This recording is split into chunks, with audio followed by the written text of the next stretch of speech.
Hello viewers, কেমন আছেন সবাই? আশা করি ভালো আছেন। আল্লাহর রহমতে আমরা ভালো আছি। তো আজকে আমরা যে জায়গাটা অবস্থান করছি এটা হচ্ছে মেহেরপুর জেলার আমঝুপি গ্রামের নীলকুঠিতে।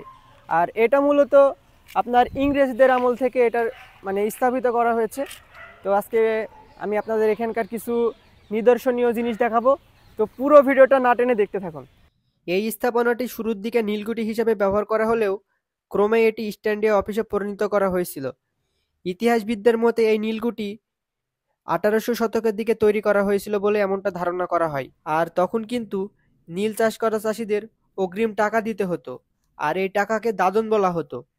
কারণ চাষিরা অসুবিধায় পড়ে এই দাদন নিত মাত্র 2 টাকার বিনিময়ে।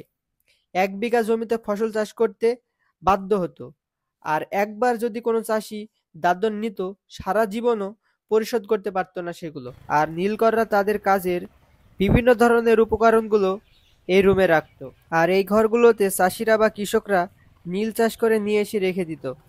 তো দেখতে পাচ্ছেন তাদের কি একটা অবস্থা তারা করত। আর এটি হচ্ছে আমঝুপি নীলকুঠির মূল ভবনটি। আর আরও ইতিহাস সম্পর্কে জানতে আপনারা সরাসরি আমাদের মেহেরপুর জেলার আমঝুপি গ্রামে এসে নীলকুঠি এক্সপ্লোর করে দেখতে পারেন। অ্যান্ড হচ্ছে আরও অনেক কিছু দেখানোর আছে ভিতরে, সো সবগুলো আমি দেখালাম না। তবে আপনারা এসে নিজে ভালোভাবে আরও এক্সপ্লোর করে দেখতে পারেন। আরও অনেক কিছু জিনিস আছে, ইংরেজদের শাসন এবং শোষণের অনেক কিছু নিদর্শন আছে, সেগুলো আপনারা দেখতে পারেন। তো এটা যেখানে যে জায়গাটা আমি অবস্থান করছি এটা হচ্ছে কাজলা নদী, ঠিক আছে? এটা হচ্ছে ইংরেজরা এখানে চলাফেরা করতো। এটা তখন ভরপুর পানি ছিল, বাট এখন 2025 সাল, আর আজ থেকে 200 থেকে 250 বছর আগে এটা হচ্ছে পানি ছিল, ঠিক আছে? এটা আপনারা একটা জিনিস চিন্তা করে অবাক হবেন যে এই জায়গাটা দেখতে পাচ্ছেন, এই জায়গাটা দিয়ে হচ্ছে ইংরেজরা এই দিক দিয়ে যেত নীলকুঠিতে। তো আসলেই তাদের 200 থেকে 250 বছর আগে তাদের বুদ্ধিটা এখনকার তুলনায় কতটা হচ্ছে এক্সপেন্সিভ ছিল, আপনারা বুঝতে পারছেন।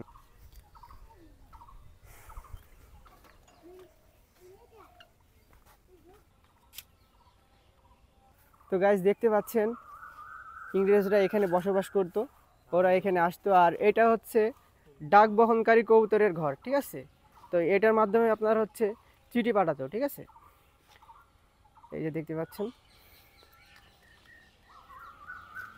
আর এই জমিটি প্রায় 77 একর জমির উপর অবস্থিত। আর নীলকুঠির এই যে সামনেকার যে রুমগুলো দেখতে পাচ্ছেন, এইগুলোতে হচ্ছে ক্যানি, স্পেনসন, জেনসিম আরও যেসব শাসনরা ছিল তাদের শোষণ বা অত্যাচারের ইতিহাস এই রুমগুলো সাক্ষ্য হিসাবে দাঁড়িয়েছে। সো ভিডিওটি এখানে আমরা শেষ করব। আর ভিডিওটিতে ভুল ত্রুটি হয়ে থাকলে অবশ্যই ক্ষমা দৃষ্টিতে দেখবেন। আর যে ভিডিওটা নিলাম, অবশ্যই আমরা ইতিহাস সম্পর্কে অতটা আমাদের ধারণা নাই, তবে হচ্ছে নেক্সট কোনো দিন যদি ভিডিও করতে পারি তাহলে আপনাদের অবশ্যই জানাবো। কি ভিডিও নিলাম এখানে আজকে, যেটা সত্যি কথা বলতে এখানে আসছিলাম, এইসব কিছুর ব্যাপারে আর কি তেমন একটা জানি প্রপারলি ভাবে জানি না। আসলে আমরা ঘুরতে ঘুরতে আসছিলাম, এসে দেখছি হচ্ছে, তাহলে অবশ্যই জেনে সবকিছু জেনে তারপরে আসবো।